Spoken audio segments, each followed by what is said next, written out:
Salutare oameni buni, în filmulețul ăsta v-ați prins, vreau să vorbim despre tenis. Sunt purtător de tenis de 20 de ani, toate verile nu mă vedeți purtând decât șlapi sau tenis.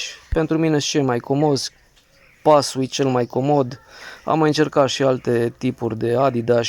Bă, tată, parcă aveai mulajul lui altcineva și tu trebuia să te forțezi să calci pe mulajul lui.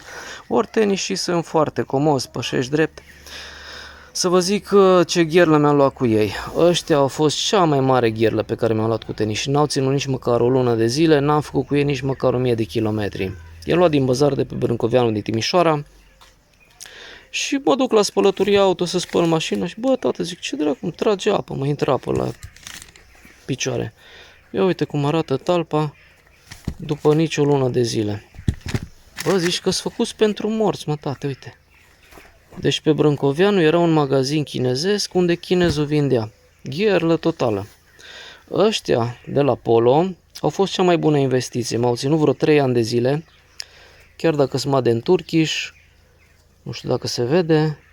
Sunt made în Turkish. Am făcut cu ei vreo 100.000 de kilometri așa și pe Poteci. Am urcat pe Moldoveanu, pe Omu, pe Negoiu, pe la Ciucaș, la Bucura, Vârful Stan, nici nu mai știu pe unde am urcat cu ei, dar am 100.000 și pe Poteci și cu mașina. Unde s-au rupt? Unde au dat gherlă? Pe linie dreaptă în Napoli, în Italia. Asfaltul încins, au început să se dezlipească. Mai am mai lipit, iar s-au dezlipit. Nu mai ține, mă, tată. Da, au fost cea mai bună investiție ăștia de la Polo. Și acum ăștia cu 0 km, sunt noi nouți, 65 de lei. Bă, ăștia i-am luat din Galeria 1, din Timișoara. Nu par să aibă talpă de morți. Să vedem cât o să țină. Deci ce e foarte important să țineți minte dacă vreți să vă cumpărați tenis, neapărat să aibă aerisire din asta în lateral. Când pășești, aerul intră și iese pe aici, piciorul ți se aerisește.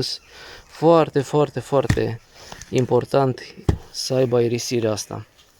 Hai, v-am pupat, drumuri bune pe Poteci și cu mașinile.